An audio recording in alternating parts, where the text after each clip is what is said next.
Bəzən dünya bizi yorur. Zaman insanın qəlbində elə hadisələrlə sıxıntı yaradır. Amma elə bir ilahi nur var ki, həmin nur insanın ruhunu yenidən sanki dünyaya gəlmiş kimi, yenidən dirildmiş kimidir. O iki ilahi nur məhz Quran nəfəsi və Əhl-i Beyt əleyhimussalamların da sevgisidir. Yəni, insan əgər həyatında Quran oxumaqla, Əhl-i Beytə sevgi, məhəbbət yaşamaqla ömrünü sürsə, inan bütün sıxıntılardan özü ağ çıxmış olar.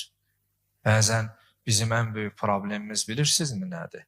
Sıxıntı anında biz Quran və Əhl-i Beytə üz tutmuruq, Quran oxumuruq və Əhl-i Beyt əleyhimussalamların sevgi, məhəbbətini öz ruhumuzda formalaşdırmırıq.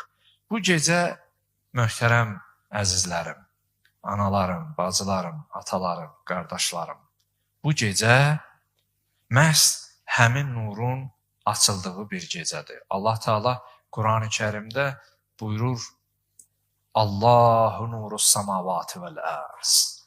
Yerin, göyün nuru Allah özüdür. Məhz elə Allah xanım Zəhra salamullahi əleyhanı o nurdan yaratmış, özü bir nur, nurdan ki xəlq eləmiş.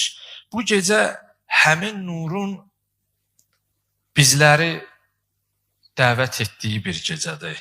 Bu gecə əslində dua ilə gözyaşının, hüzn ilə də ümidin bir-birinə qarışdığı bir gecədir. Yəni bir tərəfdən hüzünlüyük, Peyğəmbər balası dünyasını dəyişir.